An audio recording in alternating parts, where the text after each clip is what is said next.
예수님의 생애는 33년 정도 이 땅 위에서 육신 가운데 성육신 하셔서 계셨는데요, 놀랍게도 그 중에 30년 동안에는 오로지 가족을 위해서 사셨습니다. 거의 90%, 9대 1이라고 볼 수 있죠. 그래서 9대 1로 자기 가족을 위해서 사셨던 예수님은 우리에게 정말 가족이 얼마나 소중한지 일깨워 주시는 메시지를 성육신 하셨던 삶을 통해서 분명히 가르쳐 주셨다고 생각합니다. 오히려 메시아로서 감당하신 공생의 기간은 3년밖에 되지 않습니다. 그것이 제가 좀 궁금하고 이해되지 않는 이유는 목회자들 같은 경우에도 일찍 목회 시작하신 분들은요 30년 이상 목회하다가 은퇴하시는 분들이 계세요. 어떤 분들은 40년도 목회하시고 사역을 길게 평생토록 하시는 분들을 우리는 오히려 존경하고 참 귀하다고 생각하는데요, 예수님께서는 딱 3년 공생의 사역을 마치시고 그 클라이막스에서 십자가를 지고 감당하시면서 십자가 위에서 이렇게 말씀하셨습니다. 다 이루었다. It is finished. 그것은 십자가의 사역을 통해서 죄인들을 구원하시는 하나님의 구원의 역사가 완성되었다라고 하는 선언이신 동시에 예수님으로서는 3년의 기간이 조금 더 부족하지 않고 충분하며 완전하다라고 하는 것을 의미하는 내용까지도 포함되어 있다고 생각합니다. 그런 의미에서 예수님이 또한 제자들을 12명만 양성하신 것, 물론 70명도 있었고 120명까지도 있었지만요, 주님이 특별히 집중하신 대표적인 제자들은 12명밖에 되지 않은 것에 대해서도 좀 의아한 생각이 드는 것이 사실입니다. 하나님의 아들이시라면 1200명이 불가능하셨겠습니까? 30년이나 사역을 하신다면 12,000명은 예수님이 길러내지 못하시겠습니까? 그러나 예수님이신데도 불구하고 3년의 기간 동안에 12제자에게만 집중하신 것을 통해서 우리가 깨달아 알 수 있는 것은 주님의 방법이라는 것입니다. 주님의 전략이라는 것입니다. 주님의 계획이시라고 하는 것입니다.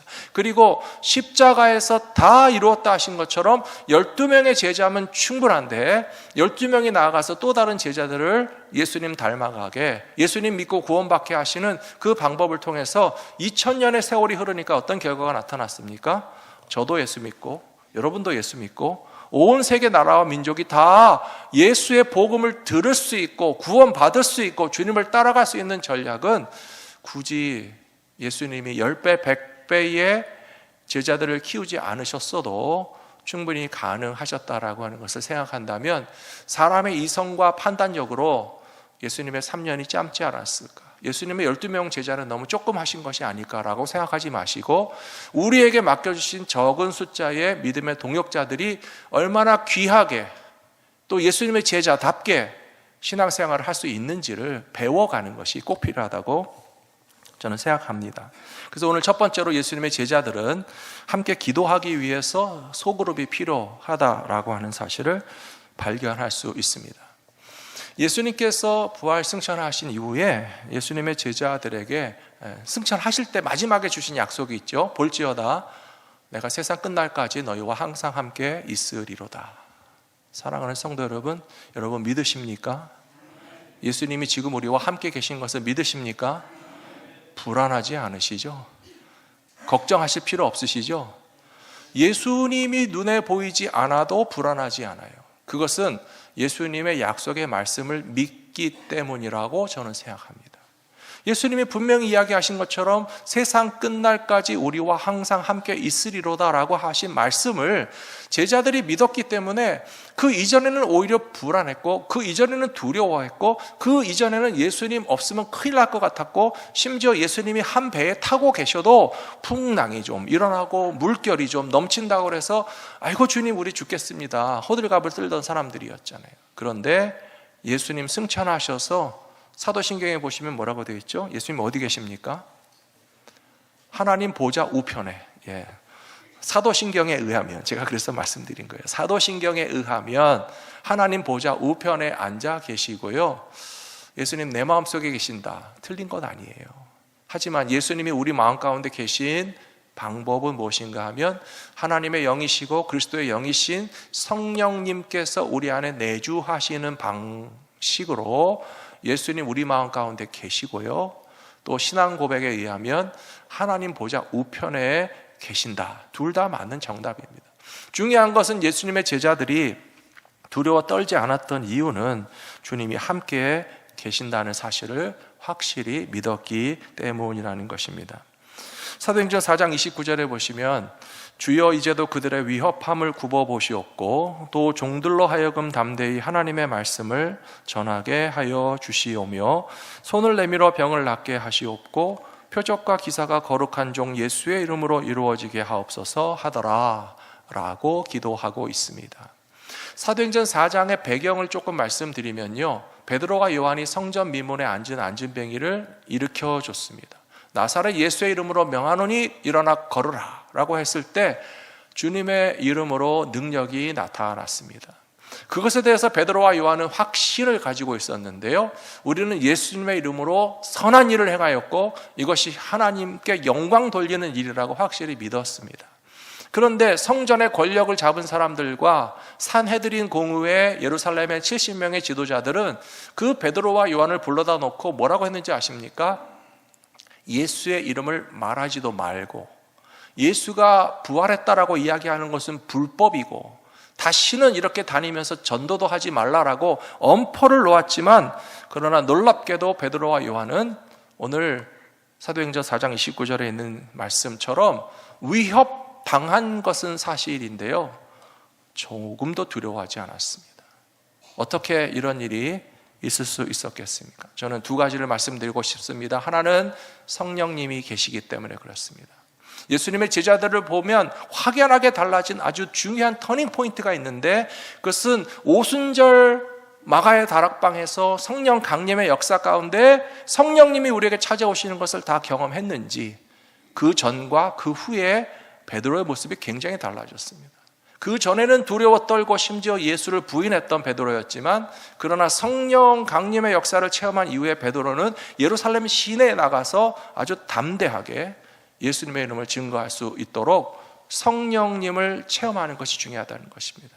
또 다른 비결도 있다고 생각합니다. 그것은 뭐냐 하면요, 베드로와 요한에게는 함께 기도해 주시는 교회가 있었습니다. 함께 기도하는 소그룹이 있었습니다. 함께 기도하는 짝이 있었습니다. 지난주에 기도 짝에 대해서 말씀드린 거 기억나시죠? 여러분 기도 짝이 다 있으십니까? 대답이 자신이 없으세요. 기도 짝이 있으십니까? 없으면 만드시기 바랍니다. 여러분 갈보리 믿음교회 성도들은 다 기도 짝이 있습니까? 없으면 만드시기 바랍니다. 주변에 기도 짝이 없는 것 같아 보이면 다가가서 기도해 주세요. 같이 기도하실래요? 장로님들은 그런 일을 하시라고 장로 직분 받으신 거잖아요. 권사님들은 그런 직분 감당하시라고 직분 받으신 거잖아요. 갈보리 믿음교회 성도들은 나를 위해서 기도해 주는 사람이 있고, 나와 함께 기도할 수 있는 스몰 그룹이 있고 셀 그룹이 있어서 베드로와 요한만큼이나 담대하게 신앙생활 하실 수 있는 저와 여러분 모두가 되시기를 축복합니다. 좀 더 말씀을 자세히 보시면 4장 29절 말씀에서 주여 이제도 그들의 위협함을 굽어보시옵고 또 종들로 하여금 담대히 하나님의 말씀을 전하게 해달라고 기도하고 있습니다. 이 말씀 어디에도 보면 베드로와 요한이 전혀 쫄지 않았어요. 교회와 성도들이 두려움이 없어요. 오히려 위협 가운데서 더 담대하게 하나님의 말씀을 전할 수 있게 해달라고 기도하고 있고요. 더더군다나 30절에 보시면 손을 내밀어 병을 낫게 하시고 표적과 기사가 거룩한 종 예수의 이름으로 이루어지게 해달라고 기도하고 있는 것이지, 하나님 무서워요, 지켜주세요, 도망갈래요, 숨겨주세요, 그런 내용이 어디 있습니까? 사랑하는 성도 여러분, 이런 기도 혼자서는 쉽지 않습니다. 두 사람이 기도할래도 조금 쑥스럽고 민망할 수 있습니다. 그러나 소그룹에서, 교회에서 예수 그리스도의 신실한 제자들이 함께 모인 자리에서 30절과 같이 기도할 수 있습니까? 없습니까? 보여주십시오. 30절이 무슨 내용이라고요? 거룩한 종 예수의 이름으로 손을 내밀면 병든 자가 낫게 하시고 예수의 이름으로 표적과 기사가 나타나게 하여 주시옵소서 라고 기도할 수 있는 소그룹을 가진 예수님의 제자들은 담대할 수 있겠습니까? 없겠습니까? 담대하게 되실 줄로 믿습니다. 이런 기도 짝을 가지시고 이런 소그룹에 속하게 되는 우리 성도님들이 되시기를 부탁합니다. 사도행전 12장 5절에 보시면 이런 일들이 한두 번이 아니었습니다. 이제 4장에서 12장까지 멀리 갔잖아요. 그 사이에 여러 가지 일들이 있었습니다. 베드로가 옥에 갇혔습니다. 그리고 교회는 그를 위하여 간절히 하나님께 기도하고 있었습니다. 이때 상황을 다시 사도행전 12장에 가서 찾아보시면요, 특별히 야고보가 헤롯 왕에 의해서 칼로 목베임을 당했다 하는 이야기가 나옵니다. 야고보가 누군가 하면 요한의 형제인데요, 베드로와 안드레 형제죠. 야고보, 요한 또 형제입니다. 이 네 명이 예수님에게 아주 일찍 제자로 부르심을 받고 예수님과 늘 항상 같이 하던 그런 신실한 제자들이었는데, 이 네 명의 제자 가운데서 야고보라고 하는 제자가 헤롯 왕에 의해서 참수를 당했어요. 예루살렘 교회에서 순교를 했습니다. 상황이 아주 끔찍하고 두렵고 힘든 상황이었는데도 불구하고 교회는 모여서 무엇을 했습니까? 사도행전 12장 5절에 보시면 베드로도 옥에 갇혔어요. 헤롯 왕이 베드로도 죽이려고 하고 있습니다. 그럼에도 불구하고 아마 베드로는 두려워하지 않았고 예수님의 제자들은 조금도 위축되지 않았고 교회가 베드로를 위해서 간절히 하나님께 기도했을 때 일어난 역사를 생각하신다면 우리 함께 기도할 수 있는 스몰 그룹이 있다는 것이 얼마나 감사한 일인지 분명히 경험하실 수 있는 우리 성도님들 되실 줄로 믿습니다. 두 번째로 예수님의 제자들에게 소그룹이 필요한 이유는 예수님을 닮아가는 변화와 성숙을 위해서 스몰 그룹이 가장 효과적이라는 사실입니다. 예수님의 제자들의 모습을 보시면 때로는 실망스럽고 참 예수님의 제자들인데 그렇게 뛰어나거나 훌륭하지가 않구나 하는 것이 느껴지실 겁니다. 세리였던 마태도 있었고요, 가룟 유다 같은 사람도 있었어요. 그리고 방금 말씀드린 베드로, 안드레, 야고보, 요한, 갈릴리 지역에서 고기 잡던 어부들입니다. 그래서 그런지요, 목소리가 컸어요. 성격이 거칠었어요. 행동이 급했어요. 물고기 잡는 사람들의 공통적인 특징이 아닐까 싶습니다. 가끔 텔레비전에서 다큐멘터리를 보면요, 여러분도 그런 거 보신 적 있나요? 배 타고 바다에 나가서 물고기 잡아오시는 분들, 저희 식구들이 생선을 좋아해서 그걸 보면서 싱싱한 생선이 얼마나 맛있을까 하는 생각하면서 보는데요, 뱃사람들이 굉장히 거칠더라고요. 어부들이 선장이 막 소리 지르는 거 보셨어요? 굉장히 급하고 목소리가 큽니다. 바람과 파도를 뚫고 나갈 정도의 큰 소리로 야 조심해, 빨리 그물 당겨, 발 걸리면 물속에 빠질 수도 있어 라고 하면서 한 마리도 놓치지 말고 끌어올려서 물고기 잡으라고 호통치고 큰 소리 치는 사람들이 지금 시대에도 어부들인데, 베드로, 안드레, 야고보, 요한 오죽했겠습니까? 아마 베드로도 성격이 보통이 아니었을 거예요. 야고보와 요한에게는 예수님께서 너희는 보아너게다, 성격이 아주 우르릉 꽝꽝 번개치는 사람들 같구나 라고 하셨는데요, 그랬던 제자들이 어떻게 변화되고 예수님 닮아가게 된지 아십니까? 12명의 소그룹 안에서 3년 동안 예수님과 동고동락했습니다. 예수님의 제자들은 참 모자라는 부분도 많았었는데요, 권력의 욕심이 많았습니다. 경쟁심이 많았습니다. 야고보와 요한의 어머니가 찾아와서 예수님께 청탁했습니다. 주님, 주님의 영광을 얻으실 때에 우리 아들 둘 있으니까 하나는 오른쪽에 하나는 왼쪽에 앉혀주시라고 부탁했어요. 그랬더니 나머지 10명의 제자들이 뭐라 그랬습니까? 뭐 별것도 아닌 저런 걸 부탁하고 그러나 라고 차분히 받아들인 것이 아니라 나머지 10명의 제자들도 벌컥 뒤집어졌어요.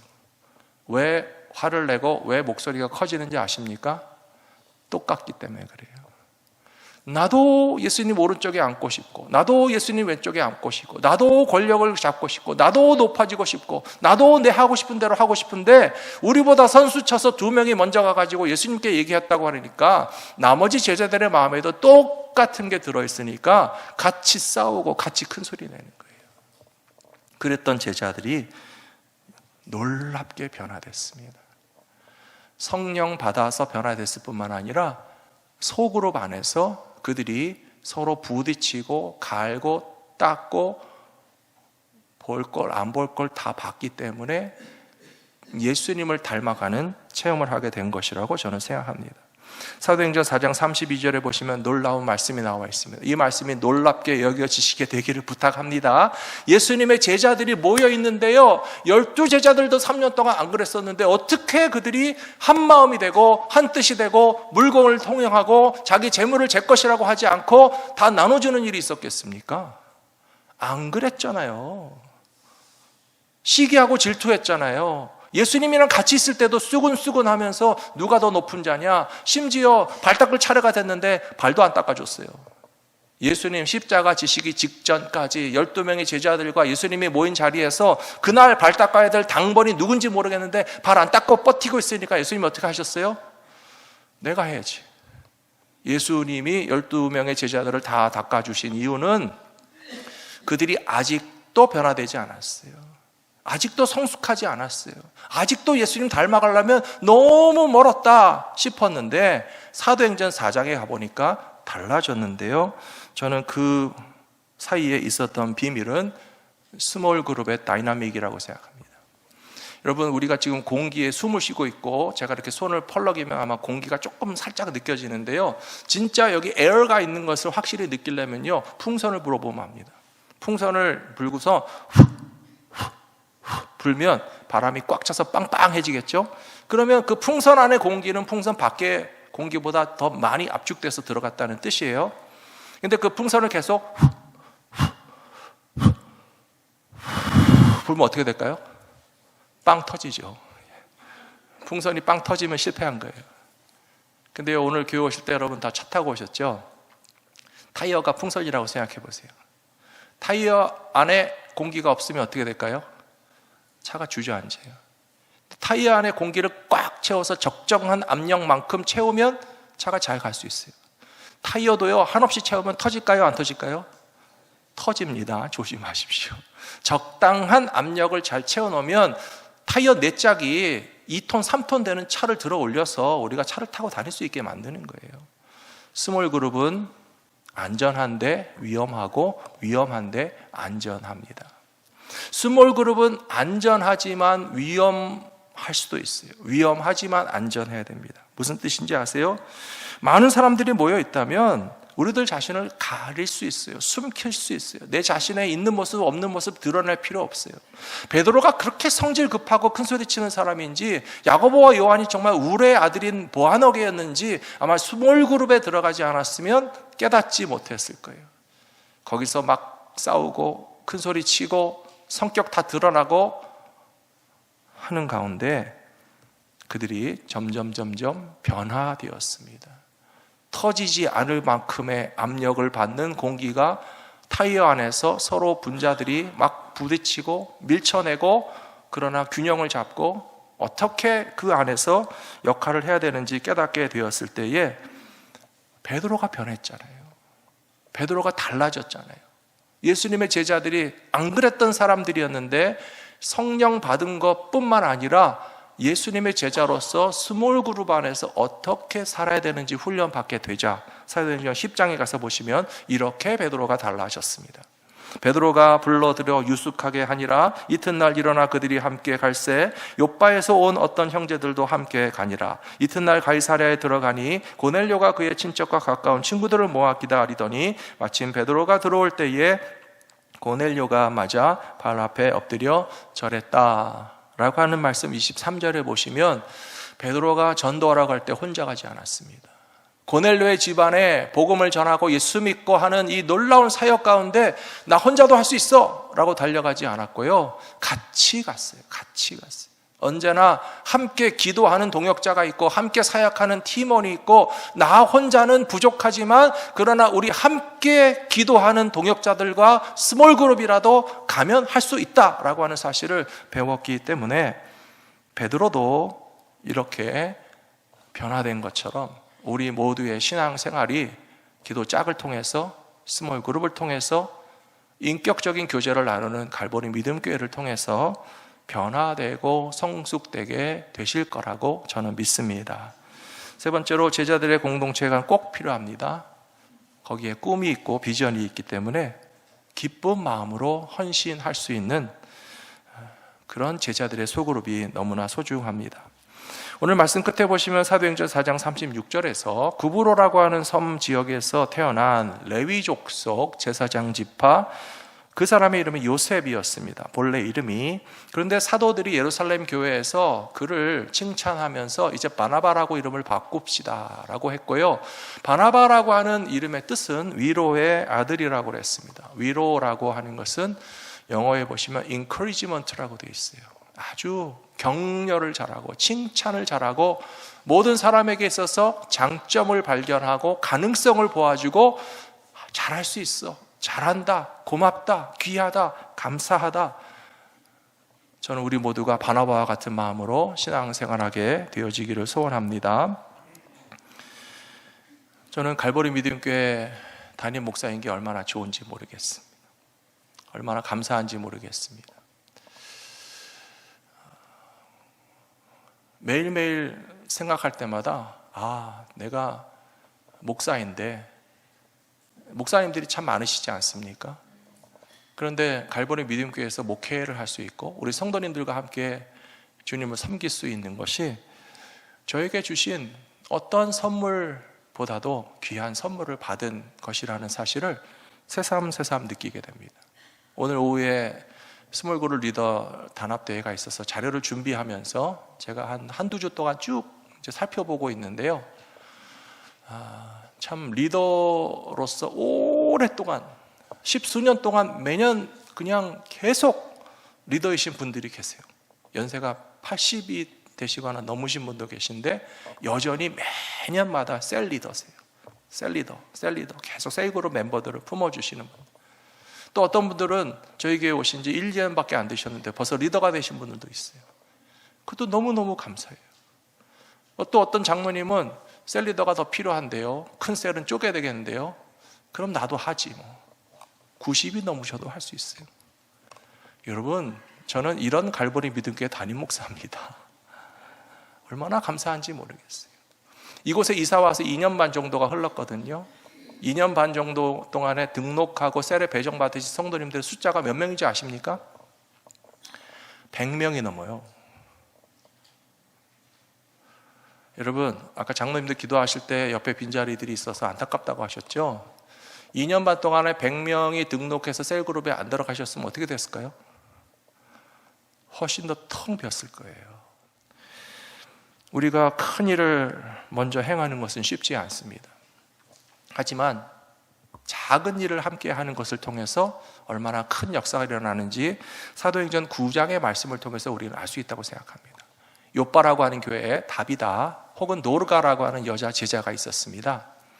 이 여자 제자는 요빠 교회의 한 멤버 중에 하나였지만 선행과 구제를 많이 했다고 되어 있습니다. 한꺼번에 많이 하지는 않았을 거라고 생각합니다. 이 다비다의 선행과 구제가 하나씩 했겠죠. 특별히 다비다는 옷을 만들어서 여자 성도님들에게 선물했어요. 여러분들이 옷을 만들 줄 안다면 제일 먼저 누구에게 주겠습니까? 친한 사람에게 주겠죠. 가까운 사람에게 주겠죠. 여러분들이 한꺼번에 옷을 100벌, 10벌 만들어서 나눠줄 수 있습니까? 이때는 공장이 없었고 다 이렇게 핸드메이드잖아요. 그러니까 손으로 만든 옷을 친한 친구에게 하나 선물했을 거예요. 좋다, 고맙다, 잘 입을게. 근데 가만히 보니까 또 몇 사람 또 옷을 필요하신 분들도 있고 또 만들어주고 하다 보니까 교회 안에 특별히 홀로 계신 여자분들이 많았어요. 그래서 이 다비다는 요박교회의 모든 홀로 계신 여자 성도님들에게 옷 한 번씩 안 해준 사람이 다 없어요. 다 해줬어요. 하루아침에 못했을 거예요. 일주일, 한 달, 2년, 3년 동안 그 교회 안에 있는 모든 사람들이 다비다의 손길을 통해서 옷 한 번씩 받았어요. 속옷일 수도 있어요, 겉옷일 수도 있어요, 편안한 일상복일 수도 있어요. 그런데 이 다비다가 갑자기 병들어서 죽었단 말이에요. 그러자 온 교회가 들고 일어났습니다. 하나님! 다른 사람 다 죽어도 다비다는 죽으면 안 돼요. 다비다 살려주세요. 다비다 살려주세요. 죽은 사람 살리지 못한다는 건 누가 모릅니까? 그런데도 불구하고 요박교회 성도들은 다 도르가는 살려달라고 매달렸고요, 베드로 사도를 모셨고요, 베드로가 와서 기도했을 때 도르가가 살아났어요. 그러자 41절에서 베드로가 손을 내밀어 도르가를 일으키고 죽은 사람을 살려내고 요빠 교회 모든 성도들과 과부들을 불러들여서 하나님이 생명을 연장시켜 주시고 살려주셨다. 여러분들의 기도가 응답되었습니다 라고 하자 42절에 보시면 이 놀라운 소식을 요빠의 모든 사람이 다 들을 수밖에 없었겠죠. 그리고 그 중에 많은 사람들이 예수를 주님으로 믿고 구원받는 이 도시와 마을의 선교의 역사가 일어났고 복음화의 역사가 일어났습니다. 어떻게 시작됐습니까? 한꺼번에 억만금을 바쳤습니까? 내가 가진 전 재산 다 바칠 테니까 전도에 사용하십시오 라고 할 수도 있겠지만, 도르가 이 사람은요, 친구에게, 기도짝에게 옷 한 벌 해주는 걸로 시작한 거예요. 스몰 그룹에서 선행을 하기 시작한 거예요. 교회 안에 있는 성도들에게 착한 일을 하면서 바나바처럼 인커리지 해주고, 알아주고, 이해해주고, 기도해주고, 칭찬해주고, 일으켜 세워주고, 상처받고 눈물 흘리는 한두 사람을 위해서 서로가 서로에게 서로 인터랙션 할 수 있는 이 스몰 그룹에서 제자 훈련이 이루어지다 보니까 온 교회가 그런 예수 그리스도의 제자들로 가득하게 되었고, 그 가운데 죽은 자를 일으키시는 예수의 이름의 권세와 능력이 나타나자 도시가 변하고 마을이 변하고 복음화가 이루어지는 큰 역사는 그렇게 시작됐다는 것입니다. 사랑하는 성도 여러분, 우리 갈보리 믿음교회 성도들의 숫자는 저는 big enough, good enough이라고 생각해요. 마가의 다락방에서 성령 받은 제자들의 숫자 몇 명이었습니까? 120명이었어요. 예수님이 훈련시키신 제자 몇 명이었습니까? 12명이었어요. 12명이 작습니까? 120명이 별거 아닙니까? 여러분, 120명 모여드리는 예배당의 숫자가 여러분 작아서 아무 일도 할 수 없다고 생각합니까? 그러면 예수님께서 그렇게 안 하셨겠죠. 12,000명 정도 만들어 놓으셨겠죠. 그렇지 않습니다. 두세 사람이 예수의 이름으로 모인 곳에는 예수님이 같이 계셔요. 12명의 제자들은 2000년 동안 세계 복음화의 첫 발자국을 띈 사람들이었습니다. 예루살렘에 담대히 나가서 복음을 전했던 120명의 성령 충만함을 받은 제자들은 그 나라를 뒤집어 놓을 수 있었습니다. 사랑하는 성도 여러분, 제가 이 말씀의 시리즈의 끝까지 가는 목표 중에 하나는 우리 갈보리 믿음교회 모든 성도들 가운데 나는 예수님의 제자다 라고 하는 확신과 자신감을 가지시게 되었으면 좋겠다라고 부탁드렸어요. 여러분, 예수님의 제자이십니까? 제자이기 원하십니까? 두세 사람이 같이 기도하시렵니까? 스몰 그룹 안에서 예수님 닮아가기를 소원하십니까? 우리들도 요빠가 아니라, 예루살렘이 아니라 로스앤젤레스와 코리아타운 가운데 예수의 이름의 권세와 능력을 나타낼 수 있는 믿음의 백성들이 다 되실 줄로 믿습니다.